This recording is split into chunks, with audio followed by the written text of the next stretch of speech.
The next speaker will be Maslan. Carter is the co-founder and CEO of Camio. Before Camio, Carter spent a number of years at Google. He was one of the key players in Google Search, Google Earth, and several other Google projects. If you don't like Google, blame him. And prior to joining Google, he was with Microsoft Research. Okay, so Carter. Thank you. Well, I thought I'd start just with a quick funny story from Google, because one of the things that got my co-founder and I interested in doing smart video search was that you could do a search of the entire World Wide Web in less than 50 milliseconds, but you couldn't find like when your babysitter left from a home video that you owned personally. And so we had seen this pattern that was among everybody that was using the initial launch of Street View that was also a big motivator for us. We'd sit people down into a usability study with Street View, and unequivocally, every single person would go to their house first. That was the first task that they did when you put them in front of Street View. But the funny thing was there was always one person in every usability group that would say to us, wait a minute, why isn't my car parked at home? I left it there this morning. And they thought that it was magically real time. And when you step back and think of from a consumer perspective, it's somewhat reasonable to accelerate your expectations that you should be able to search and see anything in the world in real time, because the pace of accessibility to video is increasing such that it becomes kind of an expectation. And so this whole architectural discussion around blending cloud versus edge machine learning is really just a 5-year history of the trials and tribulations we've had in delivering real-time video search. So that now with Camio, you can take your phone and say, show me all people in red approaching the east mailbox, and get an answer in less than a second. And that hadn't been possible before, so I thought I'd just walk through some of the problems in balancing cloud versus edge, and some of the strategies that we've used that have worked well to get that sub-second responsiveness. So by the end of the talk, hopefully you've got kind of an overview of how to think about edge versus cloud. But these are just some examples of what you do with Camio. You can say, I'm just looking for a gray minivan in front of my house, or show me people approaching the driveway, or show me only when tuna were hauled on board a boat. And these kind of sub-second response queries are kind of the first time you've been able to do this, especially with real-time video. And we're going to walk through how to enable each of these scenarios. One of the first insights that we had is that if you've got 24/7 video, as Nick mentioned, there's just so much to index and transmit. You can't possibly put all 4K video in the cloud under most broadband assumptions. So one of the first insights was less is more. So instead of thinking of computer problems as classification, precision problems, what if you instead thought of it as interest, level of interest? Because if you can funnel down out of 24 hours down to the few minutes that people actually care about each day, your compute can be applied to a much smaller set of events, and therefore much more bandwidth efficient and much more cost efficient. So in this example, I think we have a video coming up, but it's out of a 30-day boating trip with 4 cameras recording 24/7. How do you get to just the moments when they were hauling either a yellowfin tuna, a bluefin tuna, or a marlin on board? And how could you get to that precision where a camera could do the work of these $1,000 a day scientific observers? Just as background, this industry of longline fishing and just fisheries in general, it's a $190 billion industry, but they lose $50 billion a year just in the mismanagement of fisheries, because either overfishing or so they come up with regulations that are very hard to comply with, and they end up with derby days where they have scientific observers on board that are very expensive. So in this example, you're trying to take 30 days of video and just count how many of each fish type came on board. And so I thought we had, maybe a video is coming up next, but the way that this problem was solved is that we had Camio be able to answer queries just with a search box. So we came from Google, where the search box was all about the simplicity of both typing and audio input. So we anchored on that for searching video as well. And the way that we dealt with the bandwidth problems are that we have a little video gateway on the local network with the cameras that can do the first level of feature extraction and machine learning just to identify the important parts that the cloud can then assist in indexing for fast search. And so one of the benefits is that it works with all different camera sources because it's just working off of the encoded H.264 stream locally on the network and then collaborating with the cloud to learn in order to give you the advanced results, like just show me a sport utility vehicle approaching. So why is this possible now? For the first time, we've got deep learning, which was a major breakthrough, but also all the cameras and compute power is now cheap enough where you can take 24 hours of video and practically give you answers in sub-second response time. If everybody has their phones with a mobile browser, I'll give you an URL and you can try this on your own phone with these searches in just a minute. But then there's also just the social expectation where transparency and accountability is kind of given now, where people have gone from, hey, is there any video of that? Because I'd like to see what happened, to like, where's the video of that? They just expect that you've got instant access to any place you care about. And so these two forces, I think, have made it a perfect time to introduce real-time video search that works with all video sources. So we do simple examples like direction of movement and the class of object and zones and things, as well as object classification to create a vocabulary of search that's very specific to your camera feed. So with the goal of having it be an answer in less than a second. One of the historical challenges that we had was that there's just limited compute power on the edge. The cameras themselves were usually maxed out just doing 3 streams of encoding. They had limited memory available. And so you couldn't do much other than motion detection on the camera. So one of the ways that we mitigated that was just introducing a video gateway that would work with the cameras, what the camera was already good at, which was the H.264 RTSP streams. And by doing that local analysis off of the camera, we didn't have to wait for the hardware upgrade cycles for all of the cameras. Even though we very much want cameras to be super capable in the future, this was a way that we've mitigated the limited compute power of the camera. We also had expensive cloud compute. I mean, if you were to do deep learning labeling on 24 hours of video, you'd end up with like $10,000 a month if you were to do it on every frame of every second of video. And so that kind of led to this focus on interest, which, as an example, on my front walkway at my house, a little gray furry object that's a squirrel is completely boring and I don't want to see it or get alerted to it. But if you look at it from an object classification perspective, that furry gray object looks exactly like a coyote in Lake Tahoe with another camera from my co-founder, Luca. And so we were saying that a lot of computer scientists have gotten stuck in the precision of classification as this conundrum. And so we shifted the focus to precision of interest. Because if we know that the coyote's interesting to one camera and the squirrel is boring to another camera, even though the content of the frame could be very similar in appearance, that was a key insight that let us apply more expensive compute to a smaller number of events, which gives you the feeling that you've got this super powerful real-time search of 24/7 video, when in fact there's a lot of neural nets that are learning well before you apply the CNN labeling.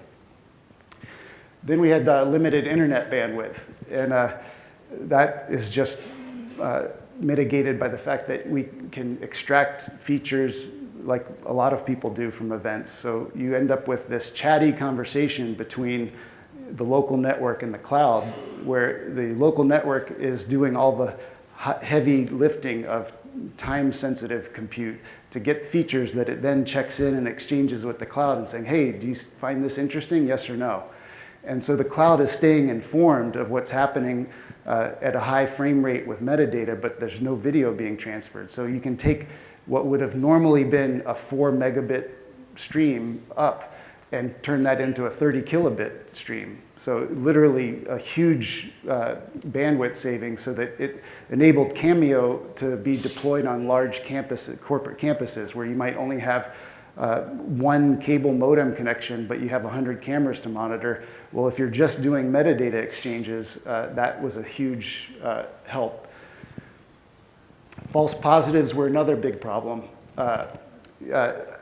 Especially on outdoor cameras, which is where Camio is particularly strong, you'll have a breeze blow and the trees in the background will just shimmer like this for 4 minutes, let's say, the breeze lasts. So a lot of what are, similarly, there's really tough problems, like at night, bugs are very attracted to infrared, and you'll get spiders that I don't know how they know and get so quickly aware of the fact that they can catch more in front of a camera lens, but they'll weave webs in front of the camera lens. And then all night long, you'll have a gently oscillating reflection off of a spider web. And so we actually created not just machine learning algorithms, but also old school algorithms to deal with these things. And we put them all together into what we call adaptive motion filters that have very short memories but learn very quickly. So as the breeze starts shimmering, we don't give you a false positive. Or if the ripple's in the water, we don't give you a false positive. Or even if you've just got a seriously big object, like a palm leaf, that occasionally comes in front of the camera, you know, if you were looking at it from a motion detection perspective, it's not a false positive. There is motion, it's just that it's not interesting motion. So these adaptive motion filters give you a lot of triage before you get into later analyses. And then you also have diverse workloads. There's a big difference between a camera that is trained on your pet versus one at an airport, or one at a cashier desk, or one at a roadside where you're trying to get license plate readers. And so, you know, with CNNs especially, the complexity of the calculation is dependent on how many targets you're trying to identify. So we have an architecture for hooks and callback extensions that let you specialize the processing done based on what kind of event it is. So this is just a quick rundown of some of the things that we had as problems and some of the ways that we mitigated it. But if I can, I think this will play a video. I was going to show one example of these adaptive motion filters where you'll see that the wind is blowing the chandelier and all the ivy and ferns are blowing everywhere, but we relegate it to a low-res time lapse. So Camio has these multi-levels of interest. One is there is motion, but it's just known to be uninteresting. And then in that case, we give you the benefit of the continuous 24/7 coverage by doing a low resolution accelerated time lapse, so that you're confident we didn't miss anything, but you don't upload much video. In 10 minutes, you only upload 400K with this low res time lapse. Then it could be potentially interesting. That gets uploaded in full frame rate, high res. And then there's interesting, where we know that it warrants your attention, and those are the things that'll fire an alert. That I can explain, but I'm not sure why the videos aren't playing, so I'm going to have to, okay, let's see. Okay, yeah, so this is an example where there's significant motion. This is, you know, the chandelier and the ivy and plants and people in the background and then it comes into full frame as soon as that becomes significant. So that we call it kind of like the matrix effect, because everything's fast when it's nothing happening, and then as soon as somebody comes in the scene, it goes to full frame rate. And so that adaptive bandwidth is a key insight, because it enables you to give the confidence and continuous coverage, but smartly manage both storage and bandwidth.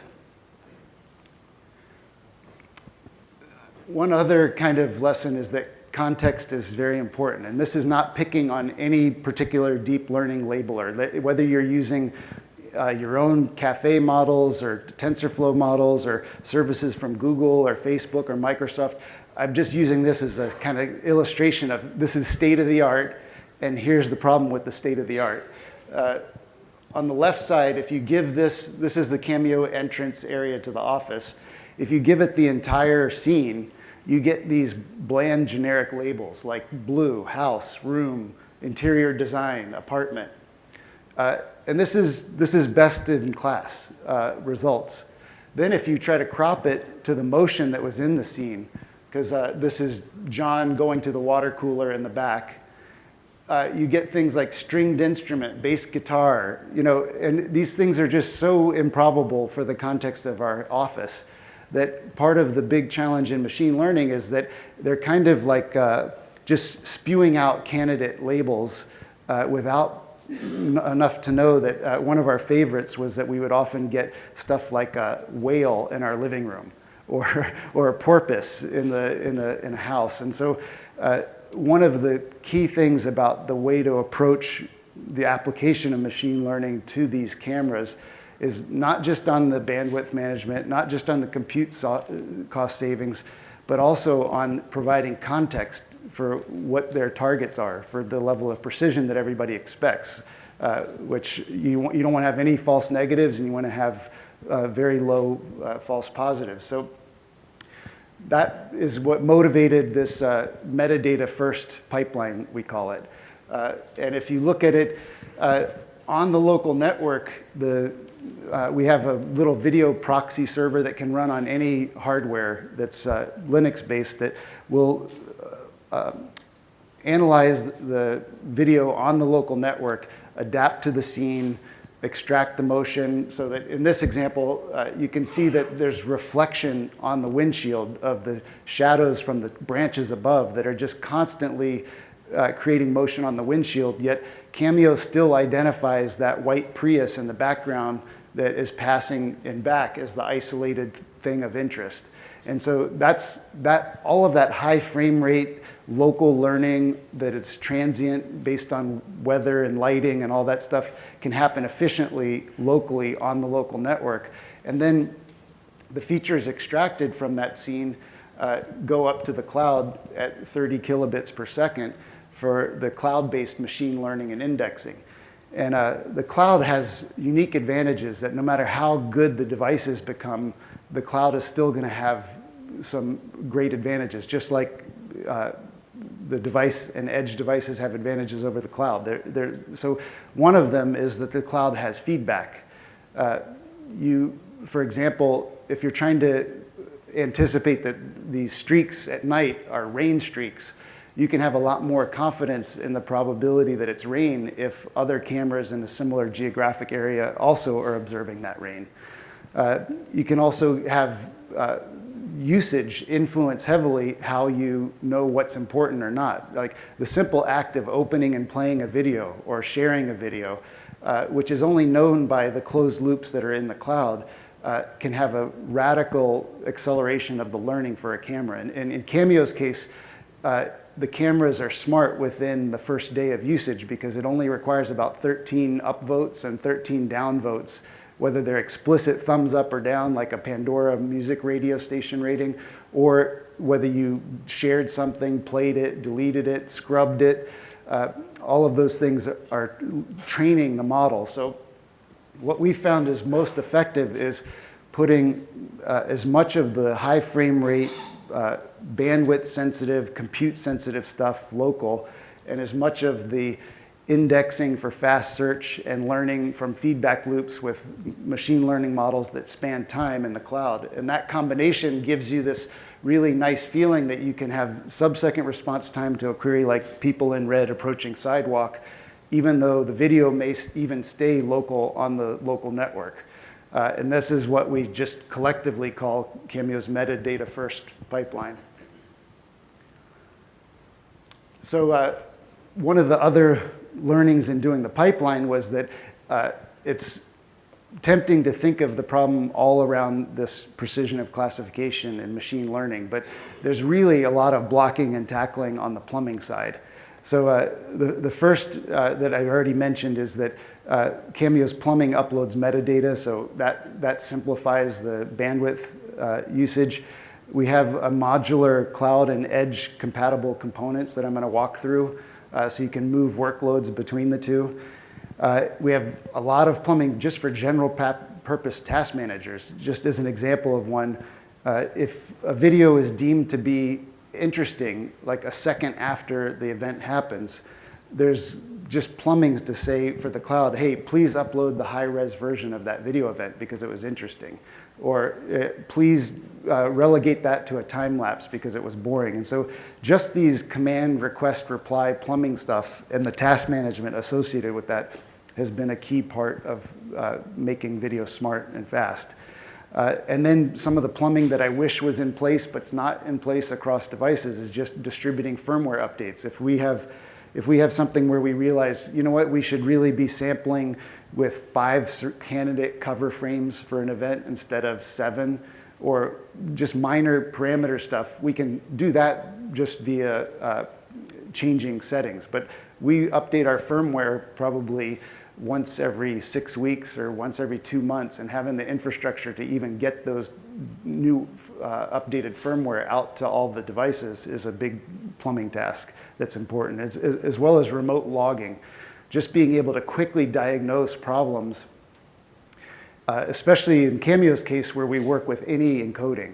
So you'll have encoders, somebody will have something constant bit rate versus variable bit rate and different frame rates and stuff, and you will identify like an overexposed camera had low information content, and all of these things that have enabled us to turn the crank quickly to get it smarter and smarter, faster and faster.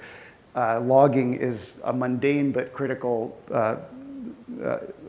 element. So basically the conclusion is that we had the same joke at Google. We said like 90% of the work is just moving bits around. It's plumbing. And then you do your 10% is your elegant, beautiful algorithms. But it's a lot of plumbing. So this is a quick overview of our pipeline, where the top is the cloud and the bottom is the on-network box. We call it box. It's just a video gateway. It can run on any hardware. So the video comes in, and there's the basic motion detection, but there's the stuff that Camio does with removal of spurious motion, which is all the adaptive motion filters that go beyond just pixel motion. And then there's the scene recognition, where you basically know what the moving object is, the feedback loops with people giving you thumbs up and down, and then you segment things into events to be ranked on importance, because a lot of how you manage bandwidth and storage is based on what's important over the 24-hour period. So the thing that I'm going to back up. So right now, all of the classification from machine learning for labeling that a Toyota Prius comes in the cloud. The part that is that it's a white car comes at the edge.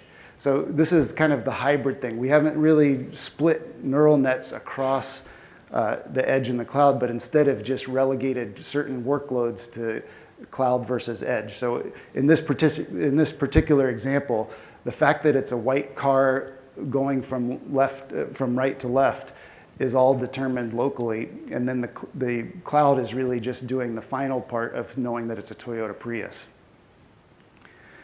And this is going on box. We're working with system on chip makers and others to move as much as we can to the edge, just based on the compute capability and availability in market.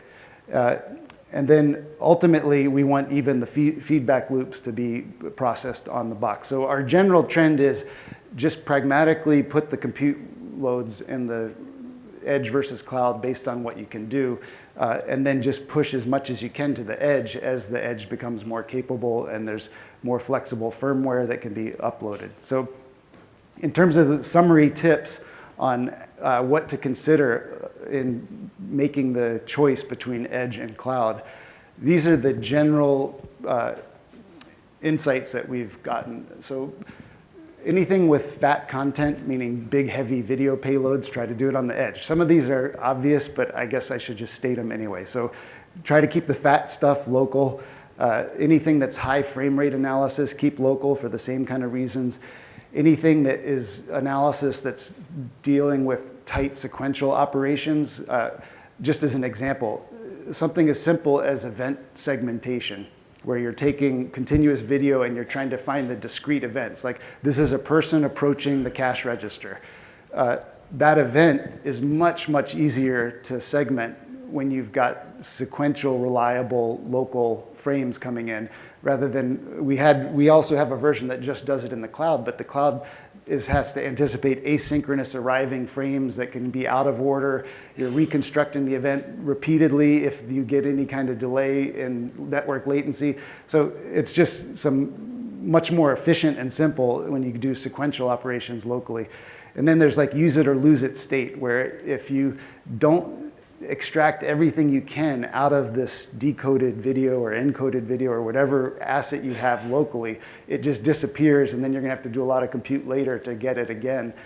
We just took that approach, like use it or lose it state, we try to do local.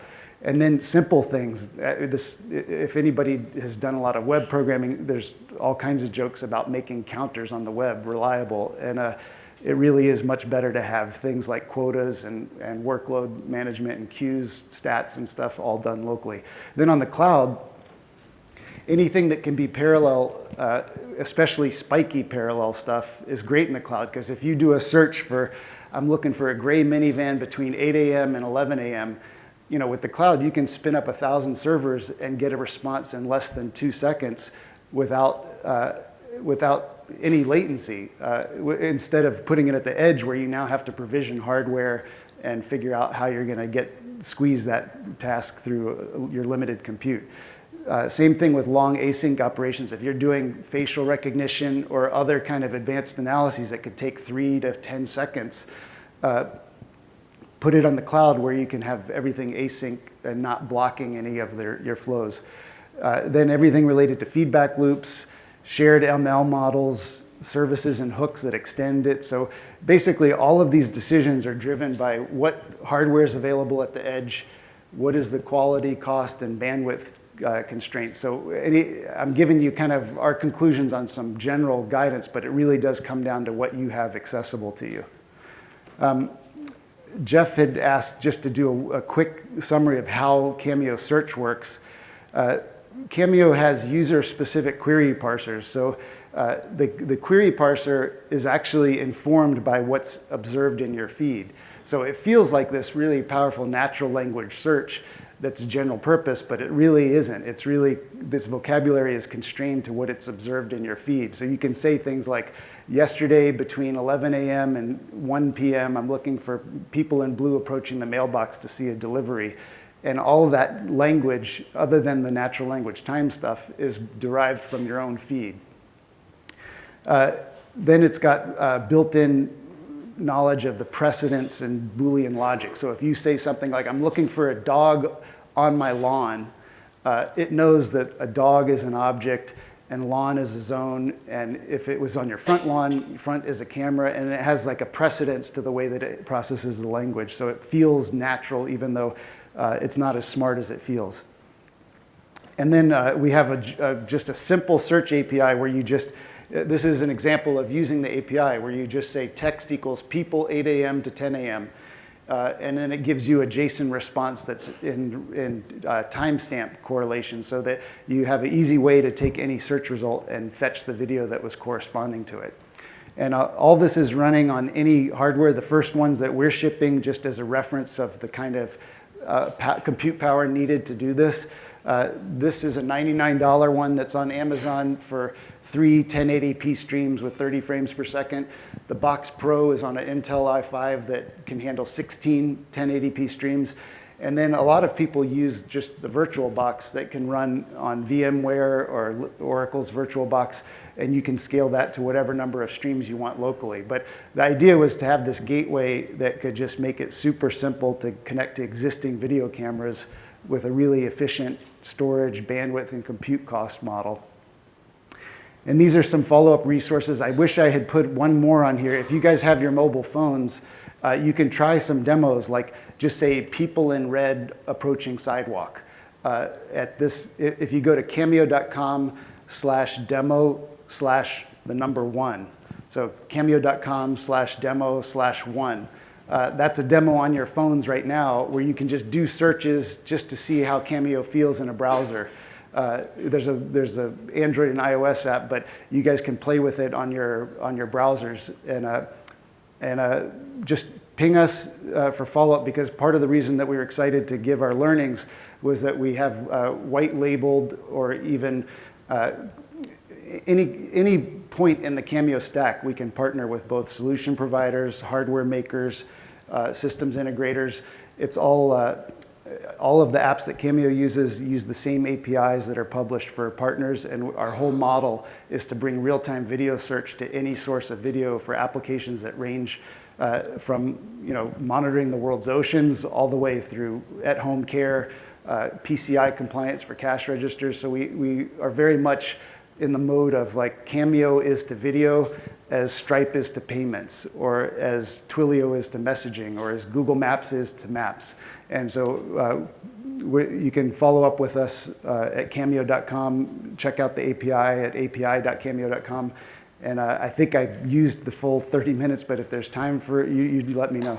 All right, thank you. So I have to admit I'm biased. I've tried Cameo and I've been a fan of Cameo for a while. Thank you. Yeah. Thank you. I know everybody's eager to go to lunch, but if you have some questions, we can probably take one, or just grab Carter at the corridor and ask away. Okay? Sure. Could you go to the microphone? Great. There's a microphone back there. I think they just want for recording, perhaps. Yeah, thanks a lot for the great talk. So yeah, we are at the embedded vision. However, have you thought about embedded sound? Chandelier has unique sound, approaching car has unique sound. So would the combined image with sound add additional value? Yes, definitely. In fact, we're working right now on word spotting so that somebody living alone could just say help and have that automatically trigger message to their loved ones. Or right now, our current apps only do decibel level changes, but we very much would love to have local sound signature. So if you have something like that, I'd love to follow up with you. Okay, yeah, thanks. Great. Let's make this the last one so everybody can go to lunch. Okay. The last one? Or the last one is No, why don't you go ahead? All right. Excellent talk. Thank you. So just one simple one. Then you mentioned there's a box in the middle between the IPC and the cloud. And do you see in the near future or in the far future that the box will be going away and all the computation horsepower will be moved to the edge? This is the first question. Well, this is half of it. And another half is if your front end has more computation horsepower, right, and then detect motions, then it saves the bandwidth of the transferring the video clips from local to the cloud. So some of the computation from the box can actually shift to the cloud. What is your take on the transfer? So the first question, yes, I think cameras will eventually get there. Our frustration was when you're a startup, you don't want to be any slower than the slowest component of your solution. And hardware upgrade cycles and firmware were definitely going to slow us down. So that's what enabled us to go faster. But we want cameras to be running this stuff locally on camera. And in fact, we'll freely license our firmware stuff to get it on the cameras that are capable. Then the second question about the bandwidth savings, yes, Box's role right now is doing the bandwidth savings, but if it's running on camera, then you have a lot of flexibility in everything from dash cams to remote satellite communication cameras, because you can put so much of the workload on the camera. So yes, that is a huge bandwidth and storage savings. Again, feel free to grab Carter at the end. Yeah. Okay. Again, thank you, Carter. Yeah, thank you. Great talk.